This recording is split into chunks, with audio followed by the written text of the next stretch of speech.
Assalamualaikum warahmatullahi wabarakatuh. Perkenalkan, nama saya Lisnawati dari Prodi Manajemen. Saya di sini mau memenuhi tugas mata kuliah analisis evaluasi jabatan. Di sini saya mau menjelaskan tentang cara membuat KPI dalam perusahaan. Apa sih KPI itu? Bisa disebut dengan Key Performance Indicator, ialah alat ukur yang menggambarkan efektivitas suatu perusahaan dalam mencapai tujuan bisnis. Jadi, KPI ini suatu alat ukur yang penting di dalam perusahaan. KPI ini memiliki ciri-ciri sebagai berikut. Yang pertama, ukuran yang sering digunakan atau regular measurement, ukuran non-finansial, ukuran yang diketahui oleh manajemen. Semua pihak dalam organisasi sudah mengerti dan memahami KPI. Tanggung jawab kepada tim dan individu, memiliki efek yang sangat signifikan dan komprehensif, memiliki efek yang lebih positif. Jadi dari ciri-ciri KPI ini, suatu ukuran yang harus digunakan dan semua pihak itu mengetahui atau memahami yang namanya KPI atau Key Performance Indicator. Di sini ada jenis-jenis Key Performance Indicator. Yang pertama itu Key Performance Finansial, adalah bentuk indikator kinerja terpenting yang terkait dengan semua hal tentang keuangan. Tentu, kalau misalkan KPI finansial berarti menyangkut dari semua keuangan perusahaan. Nah, di sini ada contohnya. Yang pertama itu KPI laba kotor. KPI laba kotor itu adalah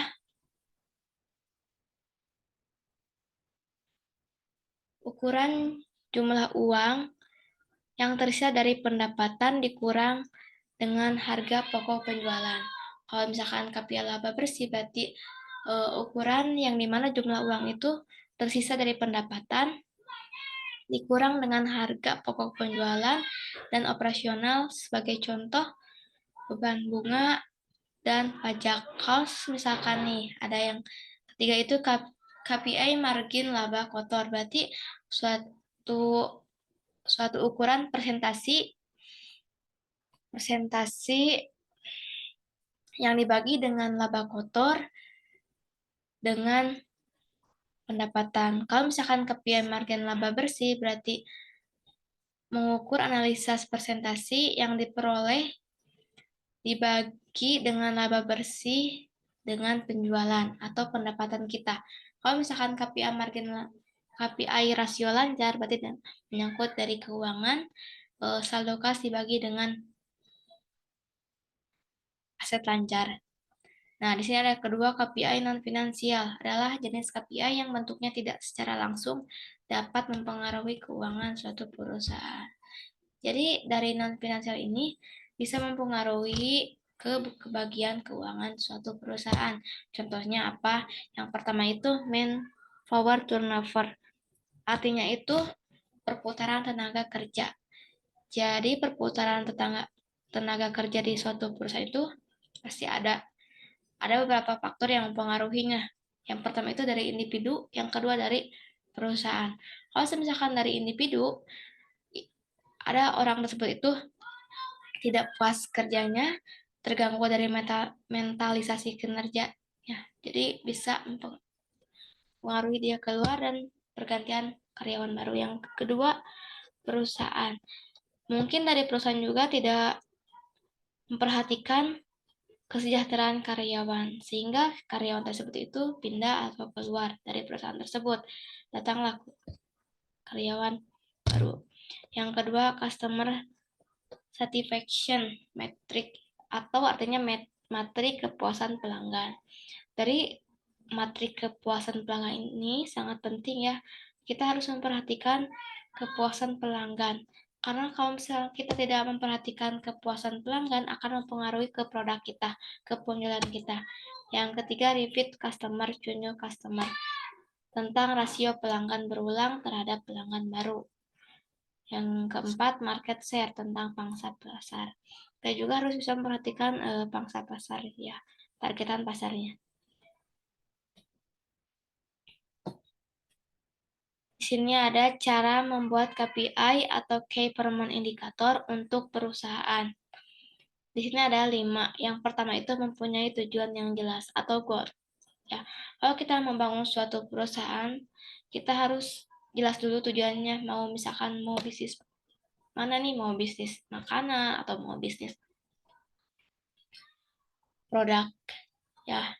Jadi kita tuh harus bisa tujuannya yang jelas dulu. Kalau misalkan nantinya kita udah jelas suatu tujuannya, nantinya kesannya enak ya, kita langsung mengerti. Yang kedua, merinci tujuan. Kalau misalkan nomor satu kita udah mempunyai tujuan yang jelas nih, mau bisnis makanan, berarti kita rinciin tujuan kita. Misalkan targetnya ya, realistis, targetnya itu harus benar-benar terjangkau untuk masa yang panjang.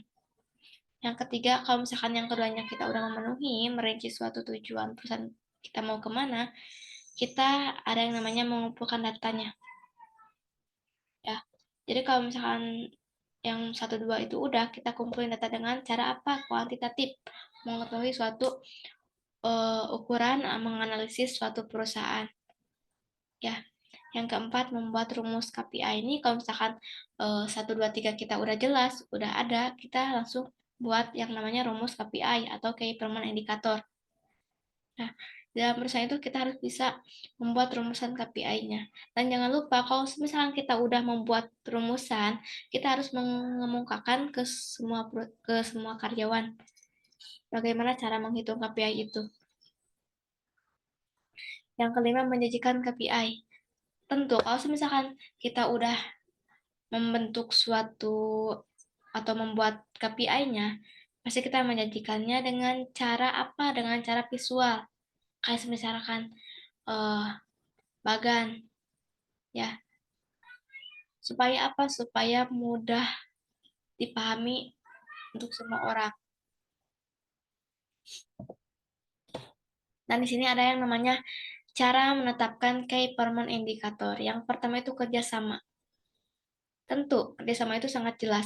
Kalau misalkan kita kerjasamanya jelek atau tidak bagus, pasti kita akan mempengaruhi entah itu dari karyawannya, tim, pemasok, pelanggan. Apalagi karyawannya, tim, kelompok itu tidak akan dikatakan kelompok kalau misalkan kerjasama kita itu jelek. Ya, jadi kerjasama itu sangat penting untuk sebuah kelompok. Desentralisasi dari tingkat manajemen ke tingkat operasi. Integrasi atau hubungan antara tindakan laporan. Hubungan KPI dan strategis implementasi. Nah, saat menerapkan KPI, ada cara untuk merencanakan tujuan yang menggabungkan beberapa kriteria yang disebut SMART. Seperti sini ada konkret, terukur, dapat dicapai, dan realistis, dan batas waktu atau pangka waktu. Di sini ada yang namanya spesifik, ialah goal atau bisa disebut dengan tujuan yang jelas. Kalau misalkan tujuan kita jelas, pasti kita juga enak ke depannya dan bisa terperinci ke depannya harus bagaimana. Yang kedua, measurable atau suatu ukuran. Kalau misalkan kita udah mempunyai tujuan, pasti kita ada ukurannya nih, targetnya. Yang ketiga, achievable atau disebut dengan atau bisa disebut dengan penilaian. Ya, penilaiannya atau yang keempat, realistis atau menciptakan ide-ide baru. Tentu kalau misalkan suatu bisnis, kita harus mengupgrade lagi produk-produk kita dan menciptakan produk-produk baru supaya konsumen itu tidak jenuh dengan produk-produk kita. Yang